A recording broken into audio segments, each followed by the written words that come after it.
Hi there, and thanks for coming along to another video. Number 4 about differentiation. Today we're going to think about differentiation at the planning stage. Now it's important to remember, as Jim Scrivener said in this book, that planning is, as much as anything, a thinking skill. Planning is thinking through the lesson you're going to teach and envisioning what it's going to be like. Making a complicated lesson plan, as Jim mentions, is basically the evidence of that thinking. But it's more important to think through your lesson, I think, when you're thinking about differentiation, rather than spend hours slaving over graded worksheets. So let's imagine that it's the night before an important lesson for you. It could be an important lesson because it's a difficult lesson. It's a lesson with a group that has students with a wide range of levels in the class. So you want to get it right. Or it could be an important lesson because maybe your boss is coming in to observe your lesson that day. Or maybe it's an observed lesson on part of a professional development course. Any one of those reasons. And obviously, lessons don't have to be observed for them to be important. You know, going back to that first example, it can be just because you want to get it right, because you feel that getting a lesson on that day right is going to matter, going to help change the direction of a group. Maybe you're getting the group just to where you want them. So, how can we differentiate at the planning stage?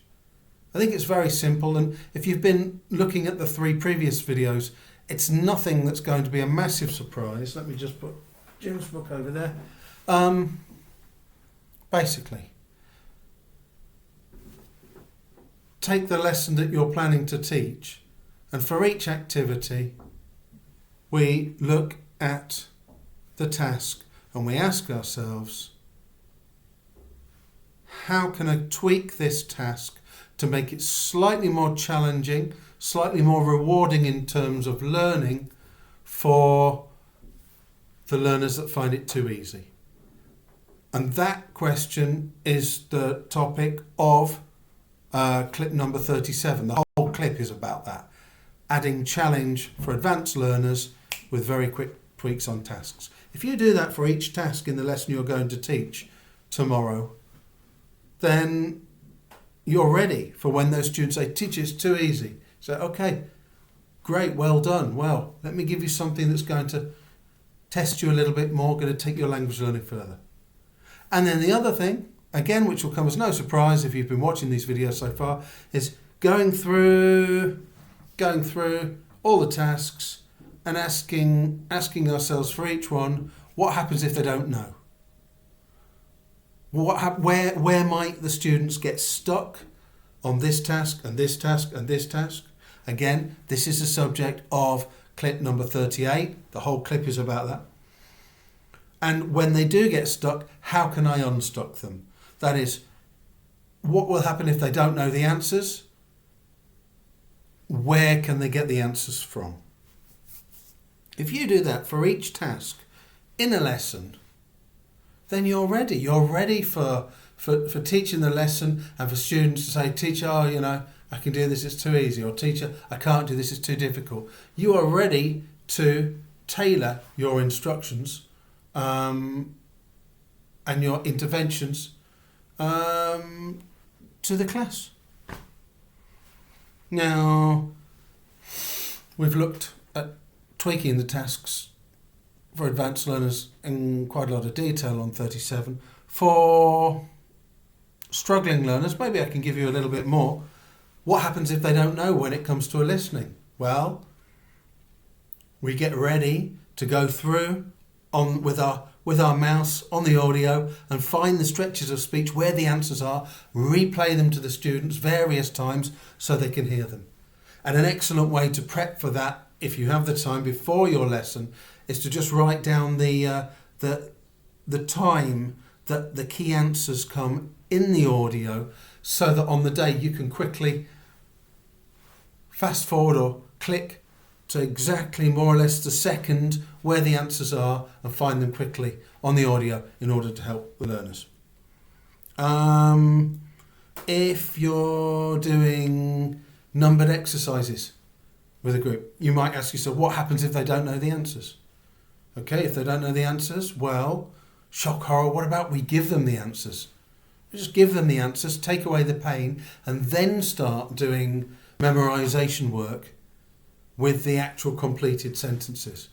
I'll look at that more in the future, but there's always things you can do. But you start from the point where those gaps have been filled, and then you get your students working with the complete sentences in pairs, reading them to each other, reading them, trying to remember them without actually seeing them, just from hearing them from their partner, trying to repeat them back, adding an extra word, changing words in the sentences, etc., etc.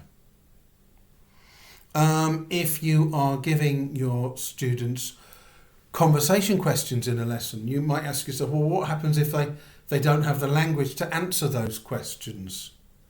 Again, that is clip number 22, where I show you how to reverse engineer conversation questions for struggling learners by giving them the language first using sentence stems and then providing them with the questions which they ask and answer in pairs. That, I think, is a great little clip. Another simple technique, if it's conversation questions, is to have the conversation questions on the board, but also underneath you could have the translation into your student's L1 underneath each conversation question. So they don't ask the questions in their own language, but they can look at the English question. If they don't understand it, they can look below and see the question in a language they understand more easily, and then go back to the question in English. I have done that for students of various nationalities. Perhaps I might even manage to drop in here some screens of conversation questions that I've used and translated into a number of languages. If not, sorry, still love you. It just means that I haven't been able to work out with whatever YouTube editor I'm using at the moment how to do that just yet. If it's a reading, well, what do we do if they don't know? How can we help them? Well, again, using a student's first language, and again, you need to check if you're on a course or if you're being observed by your boss how they feel about that. Hopefully they won't object. We like translanguaging. We like allowing our students to use all of their linguistic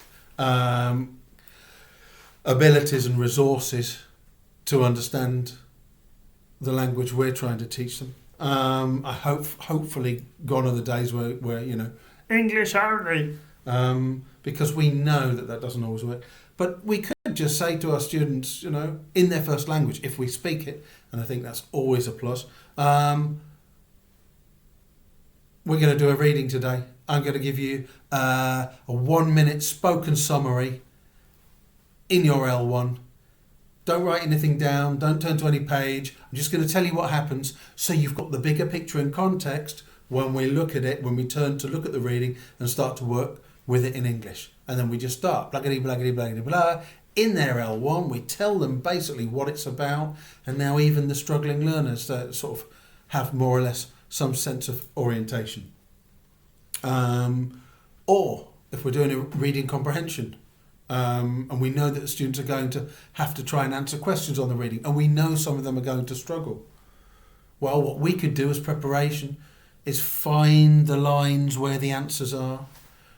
We could then, we know easily when they're struggling, we can go around, oh yeah, look, the answer's just down there, because we've already checked that, and we actually maybe have it underlined in our own book. Maybe we could even take a photocopy of our teacher's book with the lines that contain the information underlined that we can give to any student who is struggling. Again, at the planning stage, and I'll only say this one more time, at the planning stage, we're looking at the lesson that we're going to teach. We're asking, how am I going to add some learning that's going to take my advanced learners to the next level?